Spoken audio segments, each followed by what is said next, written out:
Welcome to Audit Archive, where we run you through some of the most questionable and rather atrocious police encounters. Today, we're looking at several cases of law enforcement officers severely abusing their power and authority, misquoting the law, unlawfully arresting innocent people, and even using excessive force for no reason. Starting off, on October 29, 2018, an African-American campaign worker named Keelan Hill was canvassing in West Des Moines for U.S. Representative David Young when Officer Clint Ray with the West Des Moines Police Department suddenly approached him and demanded that he identify himself. Officer Ray's reasoning was that his department had received a complaint about door-to-door soliciting. Mr. Hill, a master's student with an undergraduate degree in politics, immediately explained why he was there and felt that the interaction was unreasonable. 4255 will go with that mail in the 5700 block of Aspen.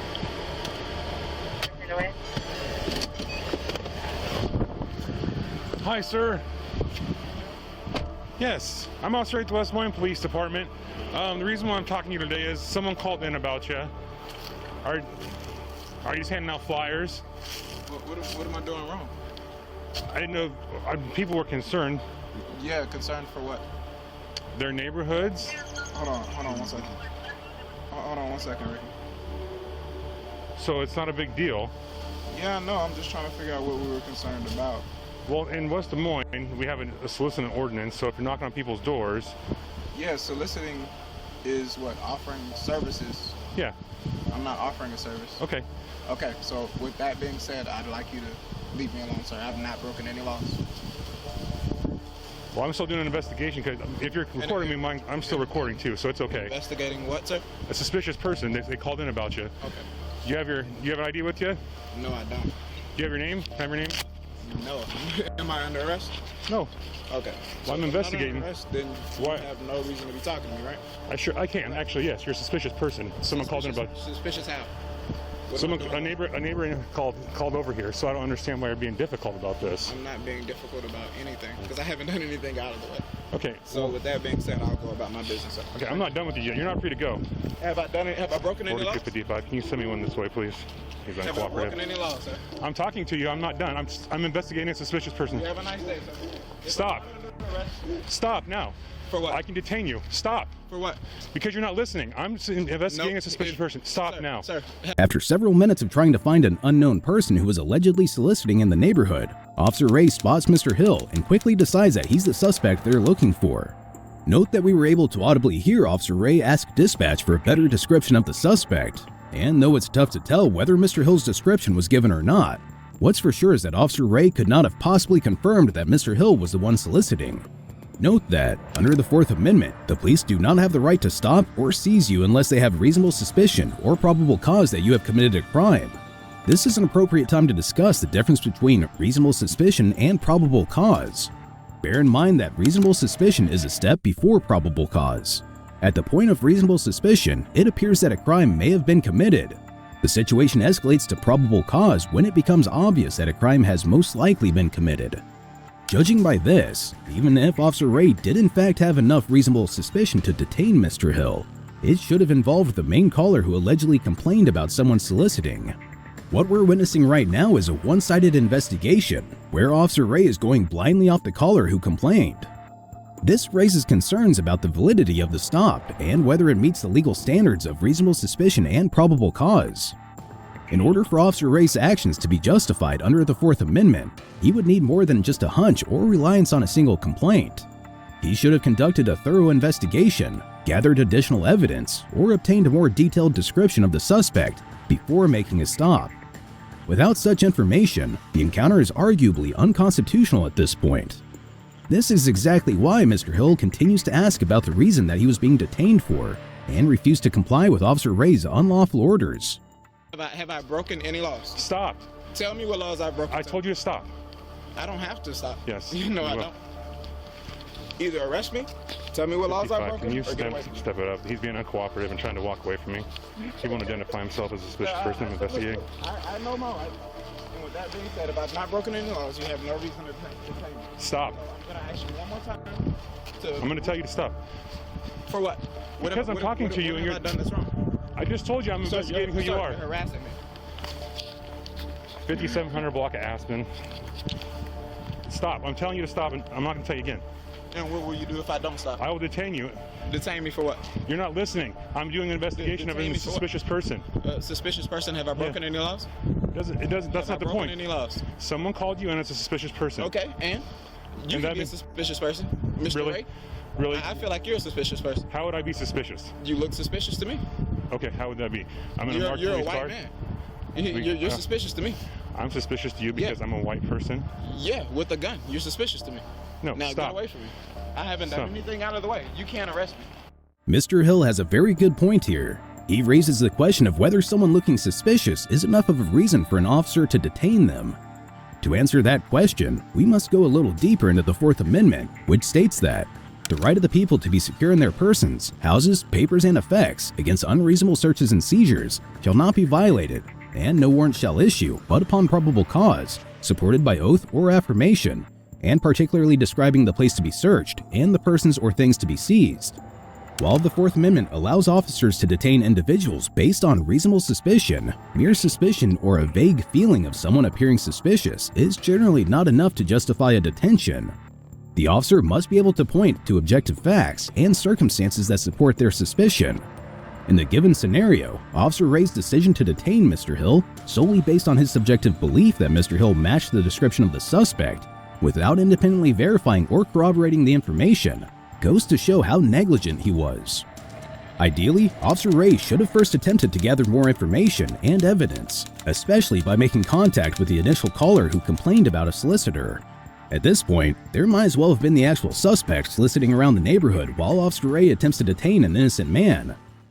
Arrest me right now if you want to. Here, turn around, put your hands back. For what? Because you're not. Stop. Turn around. What have I done wrong? Because you're not listening to me. What have I done wrong, sir? Get the phone out of my face. Because you're not. I'm investigating a suspicious person. Sir, what have I done wrong? I'm not suspicious. I haven't done anything. I'm walking up the street. I haven't done anything wrong. I don't have any. Neighbors have called on you. Sir, I don't care if anyone has called on me. This is not their area. This is a public roadway. So this means. Okay. It's a public roadway. That means that I have the right to be on this roadway. Yes or no? Everybody has the right to be on the public roadway. So I am not a suspicious But you don't have a right to be on anybody else's property or curtilage. I'm not on anybody's property. Why would someone call it in? That's their concern. So they're concerned. Hello, listen, I'm recording right now because this police officer just walked up on me saying I'm a suspicious person and he was going to detain me for whatever reason. Because you're not listening. Listen, sir, I don't know how y'all do things here, but I'm... Where are you from? Record it, so could you please get off the phone while I'm trying to record? Thank you. Sir, listen to me. I work for somebody that will have... Look, listen to me. I work for somebody who will get on your ass. So I'm going to ask you one more time. Okay, actually using obscenities in front of public people is a crime. Sir, listen to me. I'm going to tell you one more time. I don't care who you work for. You don't care who I work for. The person I work for pays you. So I'm going to tell you one more time to get away from me. Leave me alone. You're leave me alone. Get away from me. Yeah. He's still walking away from me, being uncooperative and refusing to identify himself. I don't have to do anything. I don't have to identify myself. You don't have to do anything. If I've not broken any laws, I don't have to. Westbound, we were 58th and Aspen. Again, I asked you, leave me alone. If I've not broken a law, you have no reason to detain me. If you had a reason to detain me, you would have detained me already. I can, actually. Yes, I can. For what? Because you're not listening to my directions. You're not following. Turn around right now. Sir. Turn around. I'm done. So you're going to arrest me? I'm detaining you. For what? For what? Be resistive. For what? Because you're not listening to what I'm saying. Do not be resistive towards me. All right. I'll back my car. All right. You've done I'm it. detained. You have done it. Yep. You're a fool. You are a real fool, sir. And could you tell me what I am handcuffed for? Yes, because you wouldn't follow my directives. Your directives. And what were your directives? I told you to stop numerous times. And I asked you for what? And I asked you to identify yourself because I'm investigating a suspicious person. Someone had worried. Worried about what? Have I tried to enter anyone's property? They were concerned, so yes, you're gonna. Okay. No, I have not. Show me evidence where I've entered someone's property without them knowing. Show me evidence. There was 2 calls on you about entering people's areas of their house. No, they weren't. Listen to me, sir.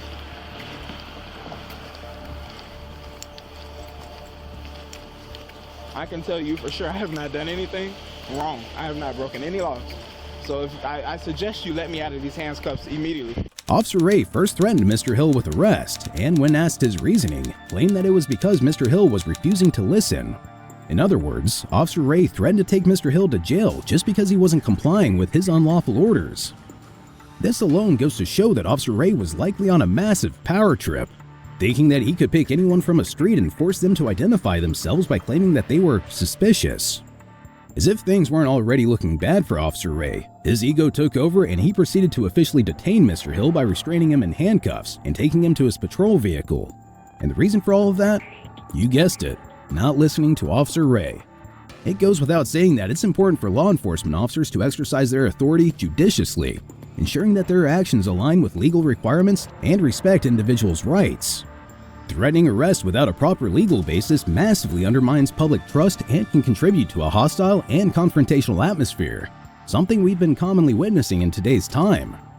Also, according to the ACLU, when being stopped by police in Iowa, there is no law requiring you to give your name if asked to identify yourself during a temporary stop. You also have the right to ask if you are free to leave. The ACLU says if you are not under arrest, you have the right to calmly leave.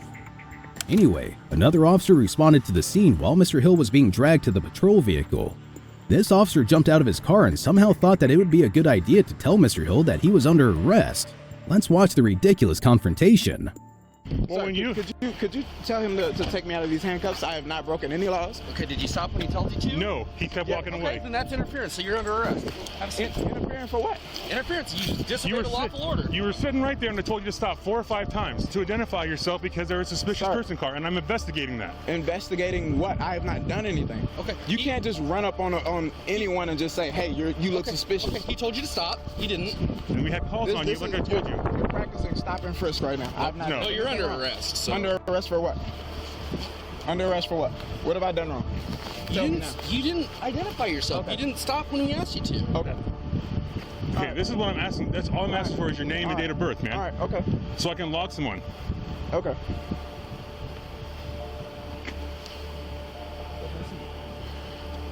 So what's the issue here, man? There is an issue. I haven't done anything wrong. Sit back here. I have not done a thing. Why would you not listen to me? Because I have not done anything wrong, sir. Could you let me out of these handcuffs immediately? Sit back here. Okay. All the way in.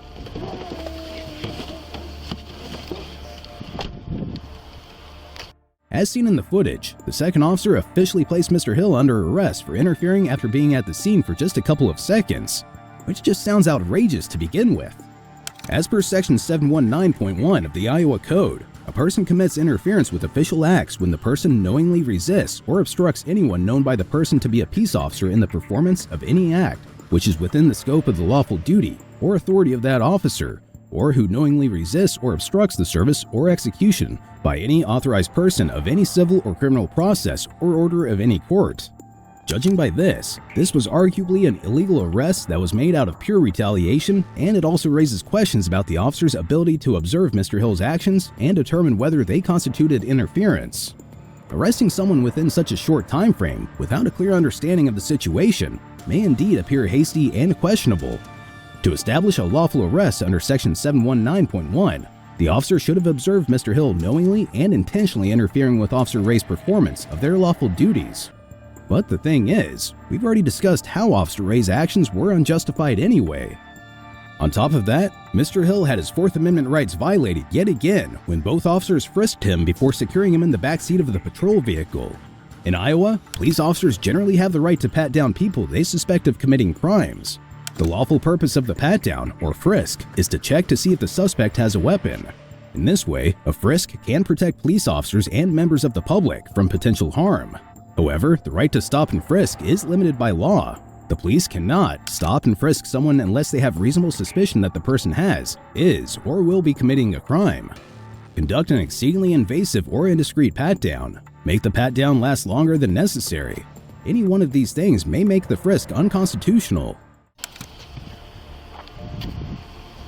I just want to log him and get him out of here because people were concerned because he was... Put him in custody. If he's going to walk away, don't let him play that game. He's just going to keep playing it next time. He's going to think that he can now just walk away from cops. So if he doesn't want to stop, he just doesn't have to. So he was sitting right here, and I just said, hey, there was a concern for you. Why? After telling Officer Ray to turn off his body camera, all the officers engaged in a discussion before proceeding with Mr. Hill's arrest, taking him down to jail and booking him for police harassment charges. Then, on April 30th, 2019, it was reported that Mr. Hill was acquitted of the misdemeanor charge while Officer Ray was cleared of any wrongdoing by his department. It took a jury 15 minutes to find Hill not guilty. Hill could have paid a $60 fine and be done with it, but he wanted a jury to hear his case. He flew back from Louisiana to do so. He said that, "I studied political science and constitutional law for the better part of 4 years. I paid $60,000 for that education. So why would I pay another $60 for me to be wrong about something I've researched and I know?" No further updates have been made following this, and it remains unclear whether Mr. Hill took further action against the department. The next incident occurred on January 14th, 2020, when officers with the Raleigh Police Department responded to a report of a hit and run in the 3500 block of Wake Forest Road in North Carolina. Shortly after this, one of the patrolling officers spotted a vehicle matching the description driving erratically on Navajo Drive. This is when the officer initiated a traffic stop and made contact with the driver, 22-year-old Braley Andres Batista Concepcion.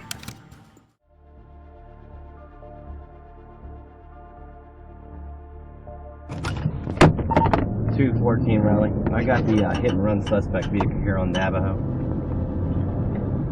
217. If you're on one, come to Navajo. 214. Start me detail. Right here, bro. All right. Go ahead. We're on Navajo. We can't find you. What do you mean you can't find us? We're right in front of the We're right office. in front of the office. Like in the middle of the road on Navajo. Go ahead and roll EMS. Go ahead and roll EMS. Do we need this guy in the white Nike hoodie? Yes. Yes, grab him, grab him, grab him. He fled from the vehicle. Sit down! Sit down on the curb! Sit down! I don't know.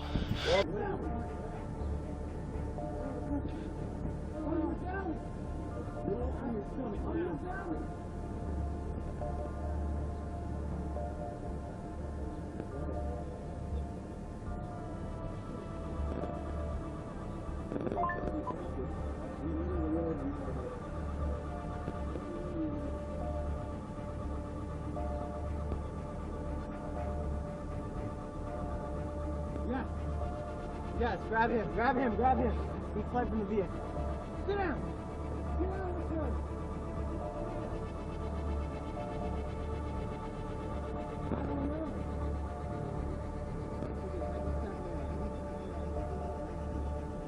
Now, first of all, let's discuss exactly when an officer is allowed to pull you over and initiate a lawful traffic stop detention. As per North Carolina's traffic laws, if an officer has reasonable suspicion that a driver has committed a crime or an infraction, the officer may stop the driver's vehicle.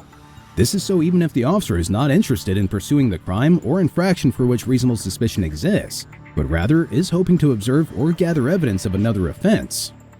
So, did the first officer have reasonable suspicion in this case? Well, yes, he most likely did. This is because they were after a hit-and-run suspect. Coming across a vehicle that not only matched the description, but also had visible damage could certainly lead to a reasonable enough suspicion, which would allow for a lawful traffic stop. But even if the traffic stop was justified, use of force we just witnessed was undoubtedly alarming. The first officer initially ordered Mr. Batista to switch off his car, which he did, but then also ordered him to place his hands on the steering wheel. And when Mr. Batista appeared rather confused, the officer decided not to give him any more time to comply and began trying to restrain him. This is when a second officer showed up at the scene and helped with the violent force used against Mr. Batista, aggressively kneeing him, punching his back countless times, and dragging him out of the car by his neck. We will discuss the use of force in detail very soon. Let's rewatch the scuffle from the second officer's perspective first.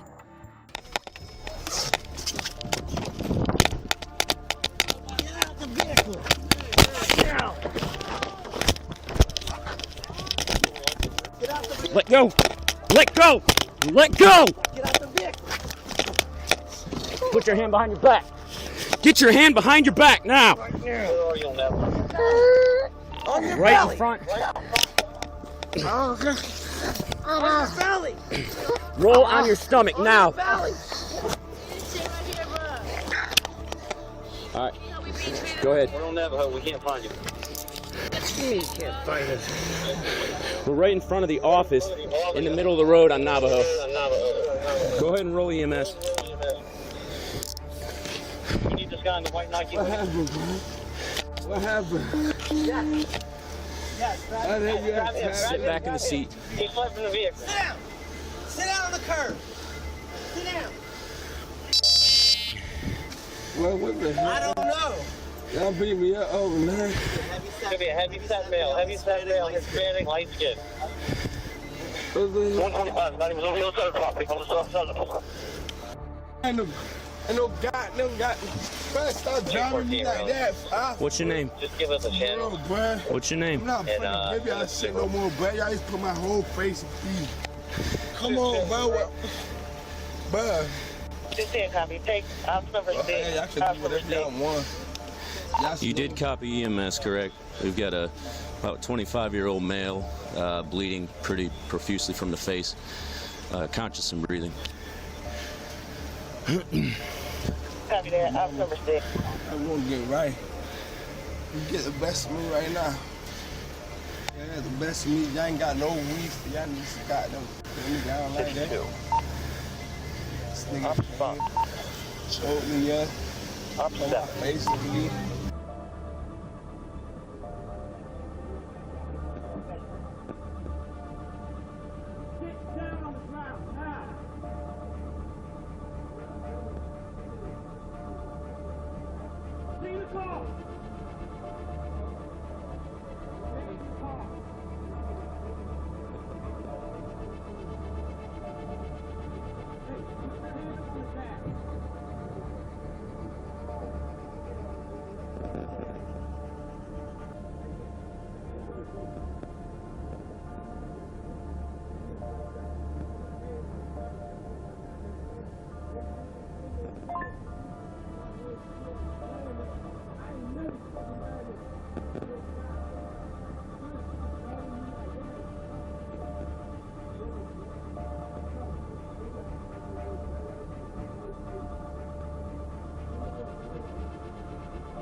As seen in the footage, Mr. Batista was thrown face first onto the asphalt before being kneed and punched by the officers.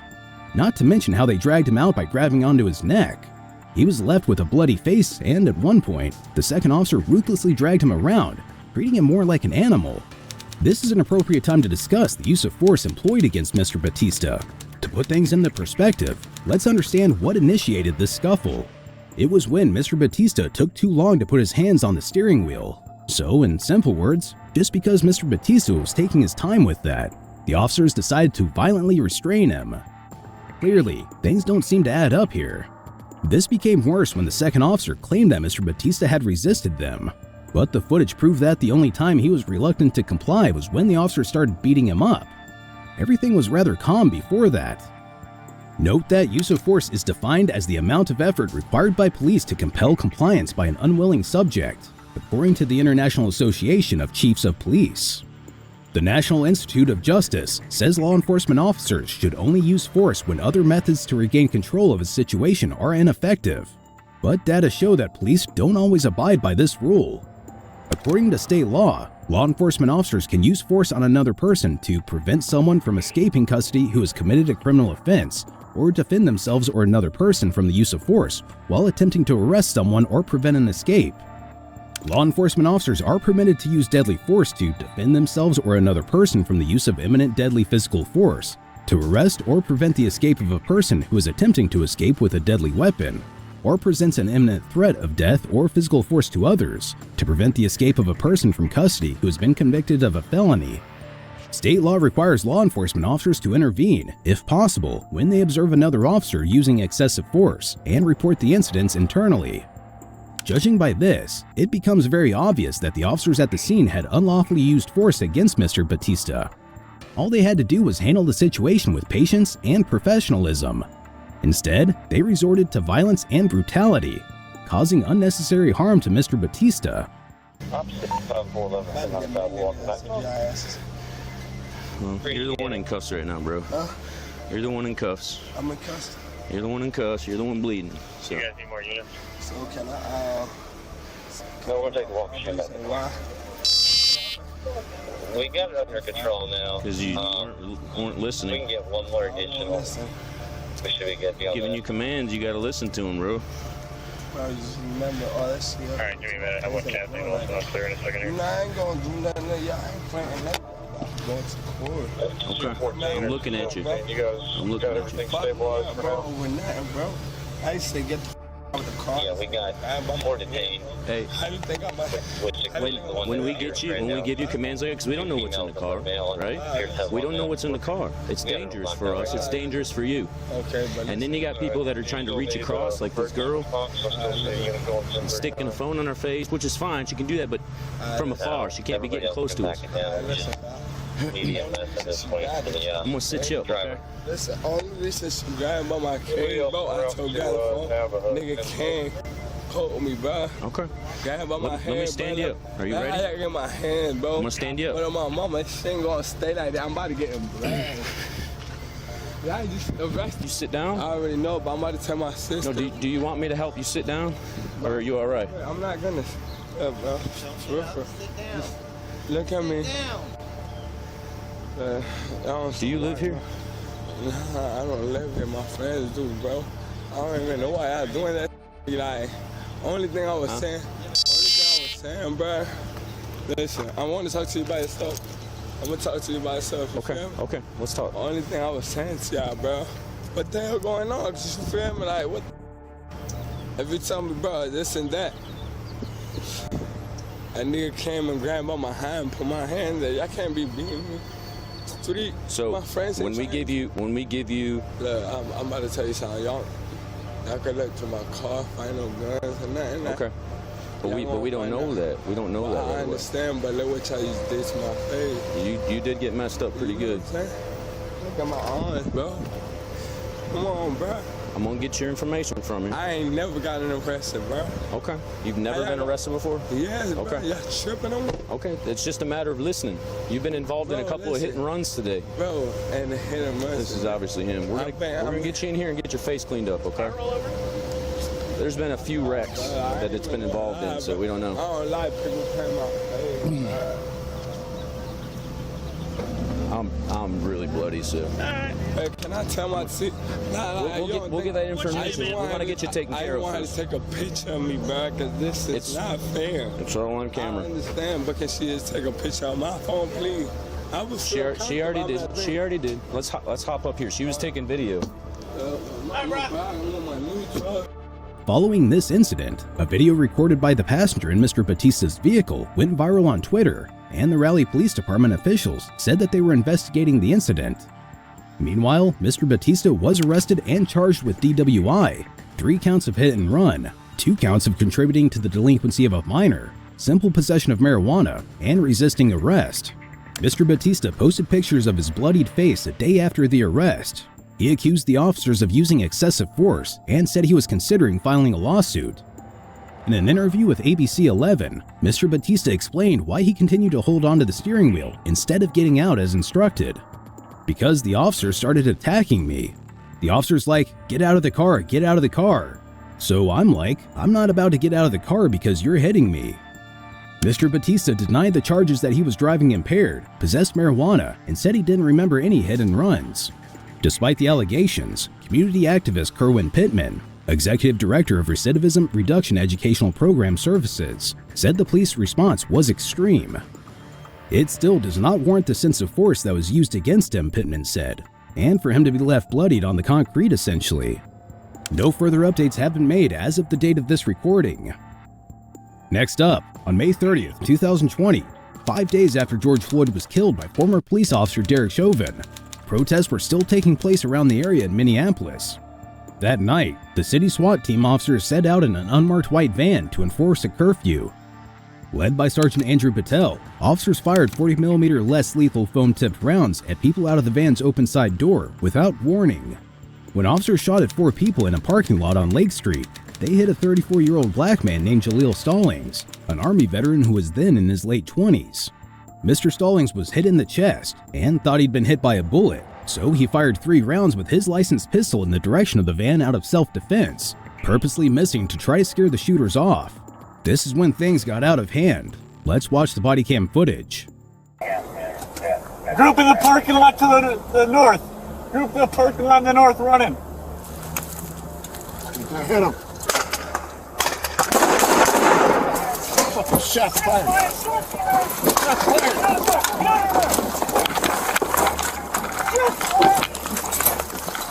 Hold up, hold up. Hold. Get on the ground.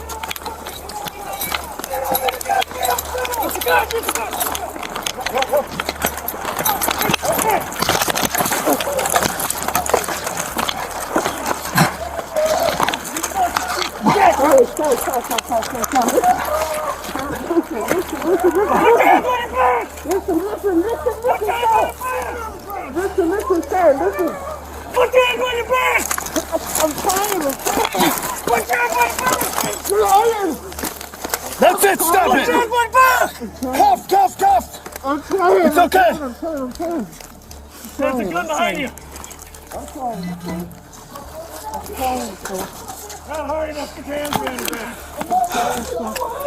Don't get my hands.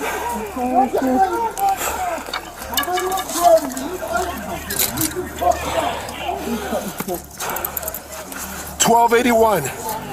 Priority. Shots fired.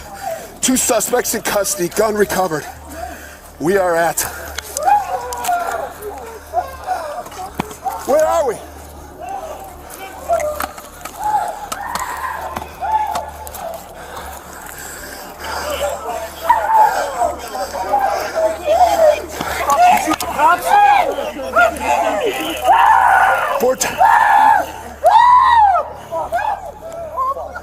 Fourteenth and Lake. 14th and Lake.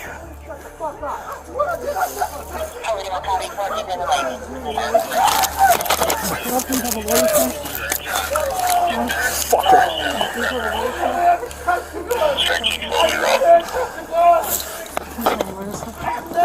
Put him in recovery. Recovery.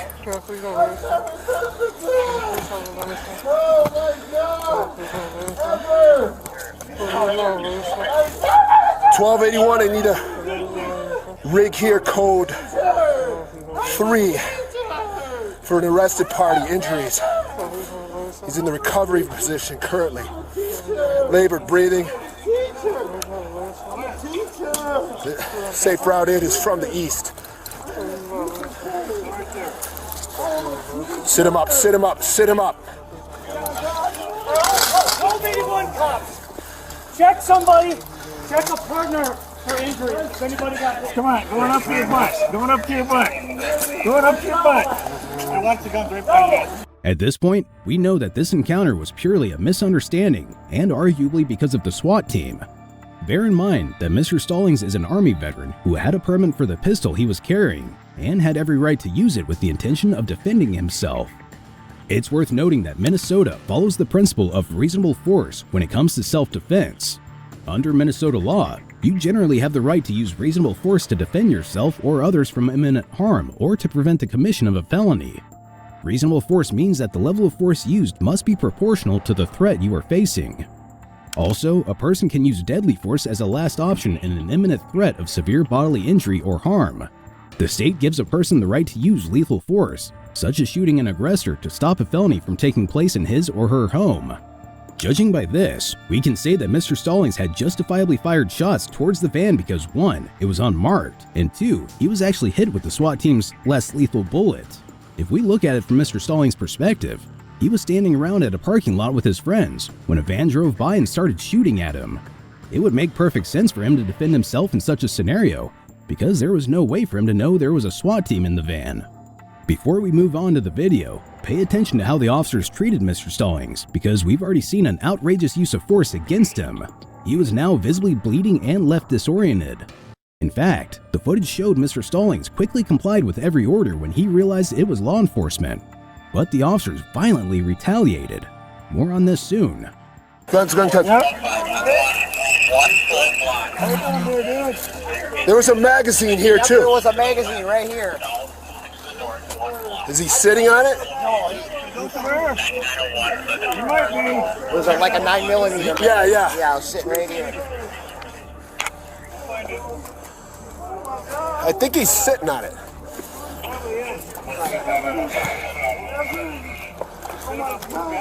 $1281 with code 4. We need that medical. Code 3. I'm gonna recover this. Oh my God. Yeah, because we're gonna want to test that. We'll just wait. Who are our shooters? What? Who shot? Nobody. He shot at us. And they up. Nice. Anybody shoot? Let's harden up around here, okay? Alright, stay there with that. 1280 on me. 1280 on me. Okay. There's that magazine. I recover a mag. Who's missing one? No. That's his. Leave that there. Don't touch it. That's theirs. There's two guns. I have my glove. It's okay. Did you touch it? I grabbed it with my gloves. It was nice. Okay, you're all right. Just leave it there. It was there when we came up. It's okay.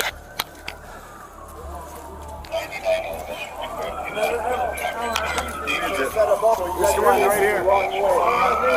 Take my shoes off. Please. What can I do for you? Talk to me. Put him on his butt. Please. Put him on his butt. Put him on his butt. Oh, my butt. Get on your butt. Please. Okay, I'm on. Please. 1281 on me. Hey. What? No, that's what I'm trying to figure out. Okay. They come to me and I could get a head count. Oh my God. I want to straight. Oh my God.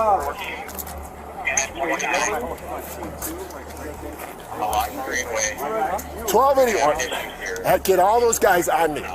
On me. 1281. 1281. 1281. I'm still recording, Bob. 1282 besides Sarah. Yeah, I'm missing a meg. Okay. Hold on, that might be Want me to recover this? Grab it? Leave it for now. Just come here. Going down the side. While the SWAT team reassembles, let's take a moment to recap the one-sided assault when the officers restrained Mr. Stallings. We initially see how Mr. Stallings immediately complied with the officer's commands and surrendered by tossing his pistol away and placing himself face down on the ground with his hands out. Despite that, one of the officers, namely Officer Justin Stetson, kicked Mr. Stallings in the face and head about 4 times, punched his head some 6 times, lifted his head and slammed it down into the pavement once, and delivered about 5 knee strikes to his face while yelling slurs at him. We've already touched on the use of force that law enforcement officers can exercise, and what conditions must be met before that. But if we look at Minnesota's official model policy, it's highlighted that, in determining what force is reasonable under the circumstances, an officer should consider the severity of the crime at issue, whether the suspect poses an immediate threat to the safety of the officer or others, whether the suspect is actively resisting arrest or attempting to evade arrest by flight, and other relevant information that the officer reasonably believes to be true at the time. Taking this into account, we can definitely agree that Mr. Stallings did indeed pose an immediate threat to the safety of the officers, and though we've discussed how it wasn't his fault, we can still understand why the officers approached him with guns drawn. But this high alert response should have immediately toned down when Mr. Stallings clearly complied with all their orders, and even chucked his firearm away to surrender. What we saw was the complete opposite because Officer Stetson decided to continue assaulting Mr. Stallings, even though he was already restrained. Little AD. Anybody shoot? No. Anybody shoot bullets? No. Yeah, we all are out. Okay, I'm just checking. That's fine. Keep him on for a second. Leave him on. I just want to know. Anybody shoot a gun? No. No one shot a gun? No. Copy that.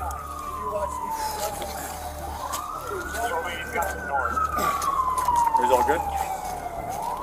Who was at the door? Todd, are you good? I'm fine. Anybody get hit? Right underneath my feet. Right underneath your feet. So into the car, there should be evidence in the car. Yeah, it's something ricocheted off my left arm. So Kevin, no officers from 1281 shot. We were the first to engage. There should be evidence in our van. Say again, one more time. No one from 1281 shot. Yep. We were engaged from the van. Should be evidence in the van. Bullets in the van. The door was open when he shot. So put 1280 to that. So anyone did that shoot? He did not. He ducked back down here. We didn't have a shot. He shot as we were coming by. We stopped and then we dismounted and took him into custody with the gun. What happened to him? You don't know. He was resisting when we came up on him. Got it. We just heard Sergeant Patel blatantly lie to his colleague, claiming that Mr. Stallings was resisting when they tried to detain him. This was the complete opposite of what had actually happened, evident from the footage we've already seen.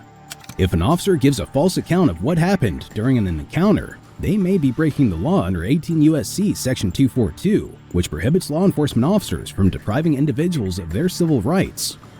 This law specifically addresses situations where an officer acts willfully under the color of law to violate a victim's rights protected by the Constitution or laws of the United States. Giving a false account of an encounter could fall under this statute if it involves deliberate indifference to a substantial risk of harm, or if it obstructs justice by fabricating evidence, or writing a false report to conceal misconduct. Giving a false account of an encounter not only undermines the credibility of the officer, but it also obstructs the pursuit of justice. It hinders the ability to accurately assess the appropriateness of the use of force and can result in wrongful convictions, or the unjustified imposition of penalties on individuals.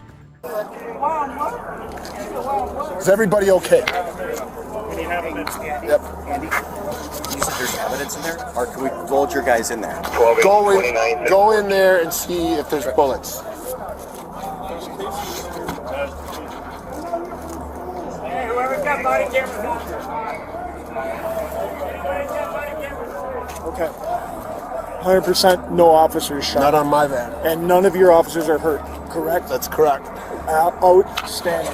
Well, whatever. I mean, why is the what he was resisting when we approached. Yep. That's the way it happened. It happened. Got it. Okay. But as far as we know, nobody here is shot. Nobody on the ground is shot. No. But this guy is injured. Okay, copy that. What do you guys need? Just harden up here.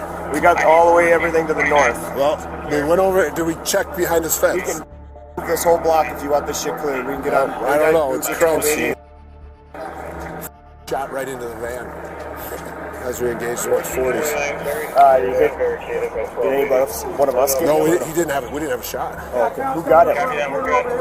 He was resisting. Oh, okay. Hey, boss.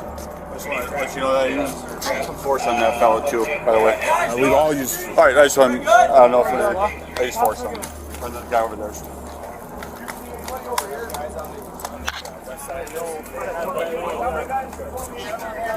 In the van, maybe?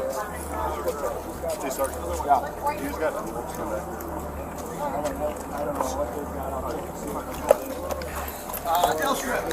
Just check on everybody else. Why the hell not? You okay? Yeah, I think I might have busted my hand. Okay. Seraphine, you see the gun right behind you? Got it. Okay. Where do you want the 1281? At the van. You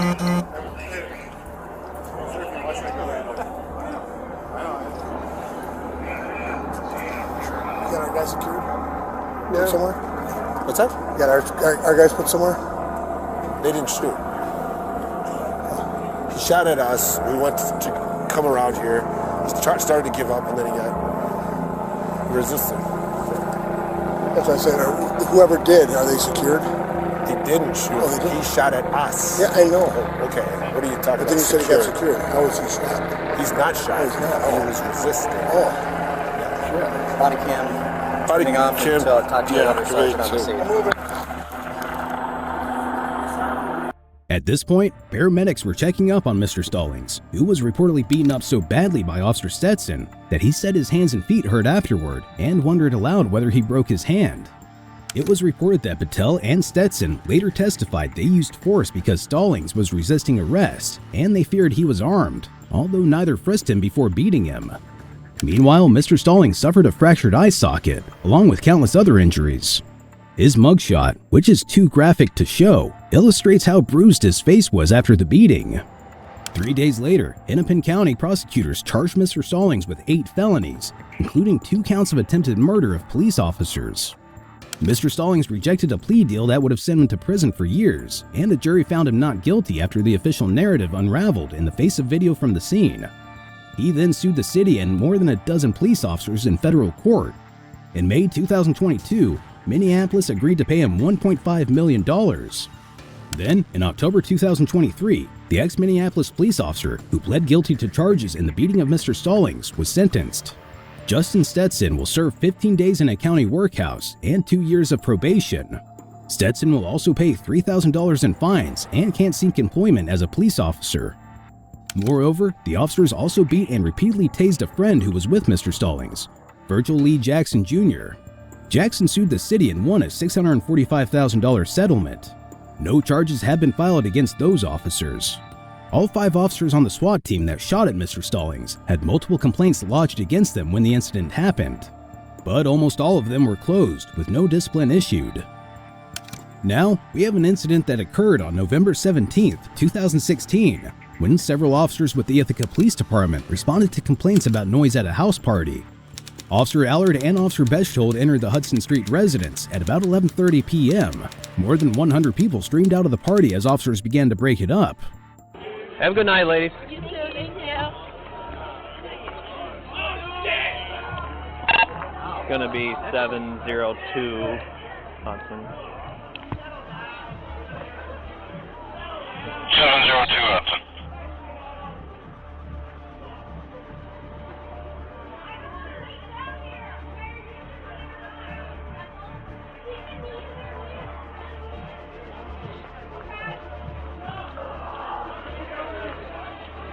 Hello. Hello. Have a safe night. Thank you.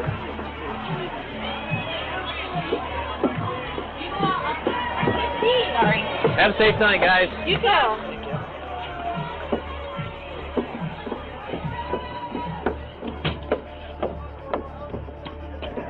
Have a safe night. You too. I like your hat. Thank you. Billy, where are you going?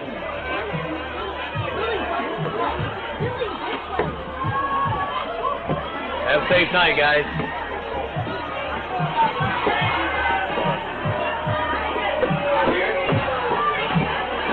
Hey, guys. Who lives here? Yep. Let's go, everybody else! Get moving! Everybody out. Go this way. Right through. Let's go. Everybody out. Have a safe night. Thank you.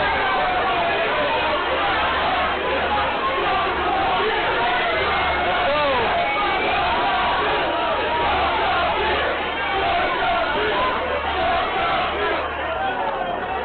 Have a safe night. Following this, Officer Bechtold was seen motioning to a young man, namely Kyle Goldstein, who was the party's host.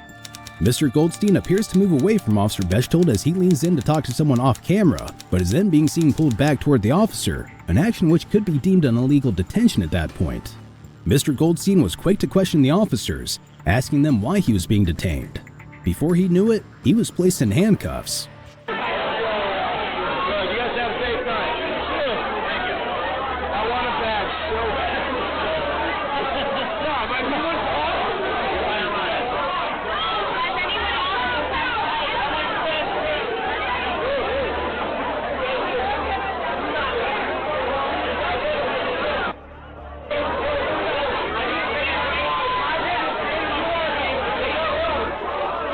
Stand behind the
As Officer Allard stood with Mr. Goldstein, who was now handcuffed and facing the wall, a young woman, identified as Julia Judge, approached Mr. Goldstein and Officer Allard. She steps in close to Officer Allard, attempting to speak with him before being pulled backward by Officer Bechtold, who then throws her to the ground. At this point, Mr. Goldstein could be seen yelling and pulling away from Officer Allard. The officer then proceeded to throw Mr. Goldstein to the ground next to Miss Judge, who was being held by Officer Bechtold. The crowd can be heard protesting as the two people are thrown to the ground by the officers. To make things worse, Officer Bechtold was seen brandishing his taser at the crowd and demanding they get back. Note that the officers had been in the apartment for just about 5 minutes.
It's also worth noting that Officer Allard had pepper sprayed Mr. Goldstein directly in his eyes from about a foot away, even though he was pinned to the ground and restrained in handcuffs. This would undoubtedly be considered an excessive use of force once again, especially after we go through the pepper spray policy. Oleo resin capsicum, OC spray, or pepper spray is a device that law enforcement uses, which emits a blast of capsicum, including peppers, into the face of its targets. Pepper spray to the face can cause inflammation to the eyes, nose, and mouth. While pepper spray is generally viewed as non-lethal, under certain circumstances its application can cause shortness of breath and death in certain individuals. Thus, police officers are generally only authorized to use pepper spray against individuals who are actively opposing compliance with police authority as opposed to individuals who are passively refusing to comply.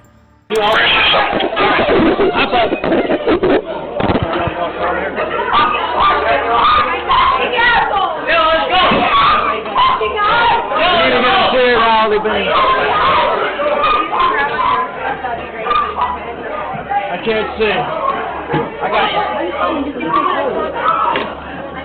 Guys, we need to leave. Our code is inside. Officer, I'm begging you, please. You want me to get him, Dan? I got him. Okay. Out here.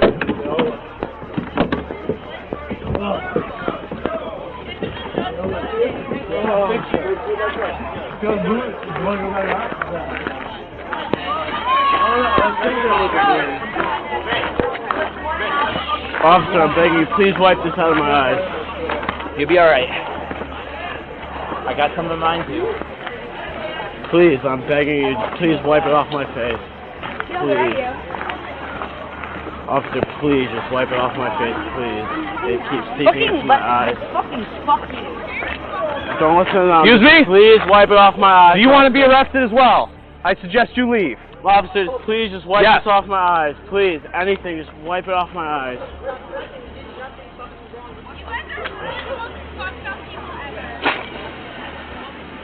Alright, we're going to search him before we put him in. Spread your feet. You want to get out of the road? Yeah, let's come back here. Right there. Stand right there.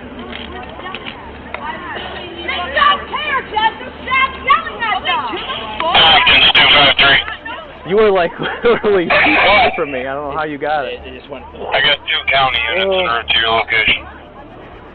Do you have anything illegal on your body? No. Okay. Slow down a little bit.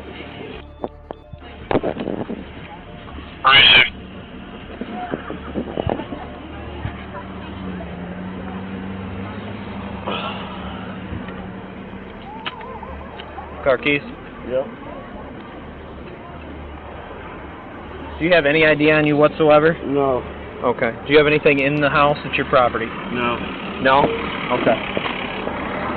Hi, Spit. Go ahead. Can I please beg one of you to wipe something out of my eyes? I don't have anything to wipe it with. What we're going to do is we're going to have you have a seat and I'm going to get your information. Can I wipe my shirt against my eyes? Sure.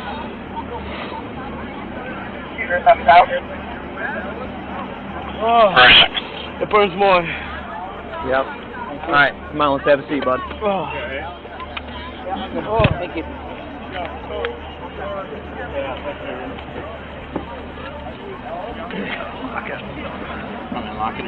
I got keys. Oh, that stinks so bad, boys. How many times did I tell you to get back? How many times? Have a seat in there. No, you weren't. Yes, I was. No, you weren't. I was back. You literally kept saying get back. There's a step. Yep, use that step. And then nope, spin your feet around. Don't sit. Yeah, just spin them around so you're sitting regular. Okay.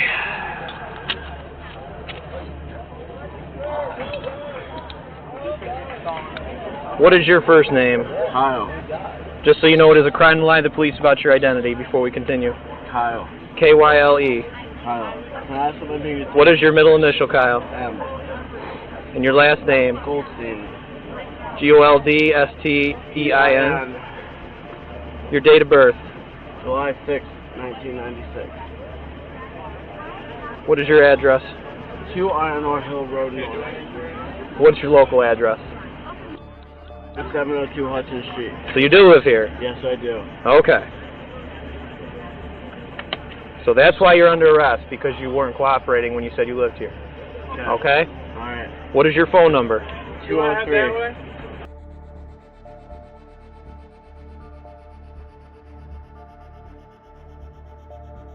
So this is the resident. He wasn't being very cooperative in there, so he got arrested then. Once he got arrested, everybody started to turn. It's her girlfriend, yeah. His girlfriend.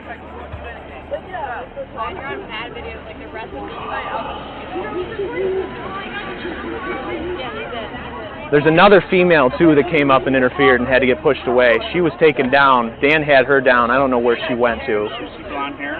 No, she had dark hair. It's different than the one. Oh no, you guys took her down earlier and like she was crying on the floor. That's what happened. And then, I mean, she might. Hey Dan, what happened to that girl that you had down next to him? Okay. I mean, yeah, I don't know. I can't call now. I got handcuffs on me. Keep your mouth shut. Stay quiet. Hold your shit. Stay quiet. Wait on it. Yeah, I was pointing a taser at me. He's saying I was coming at him. Like, I'm not gonna walk at somebody pointing a taser at me. Leone, listen to me. If we have a car, yeah, we can put him in.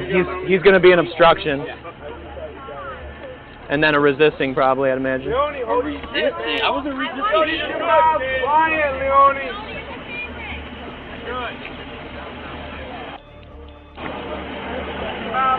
Ultimately, it was reported in January 2020 that the city of Ithaca is paying $251,000 to settle a lawsuit alleging Ithaca police officers denied a former Ithaca college student his rights when they entered his home, pepper sprayed him, and arrested him in response to a noise complaint. Kyle Goldstein sued the city, the Ithaca Police Department, and officers Jacob Allard and Daniel Bechtold for the police department's actions when they responded to a noise complaint during a party at his Hudson Street apartment in 2016. Mr. Goldstein, for hours subsequent to his arrest, was in pain and asking the officers to let him clean the pepper spray out of his eyes, which they allowed him to do after arriving at the station at approximately 1:25 a.m., almost 90 minutes after Officer Allard's amended report says Mr. Goldstein resisted arrest and was pepper sprayed. The lawsuit alleged that due to the officer's actions, Mr. Goldstein suffered chemical conjunctivitis as well as an abrasion in his left eye. Be sure to check out our previous video where we cover another outrageous police encounter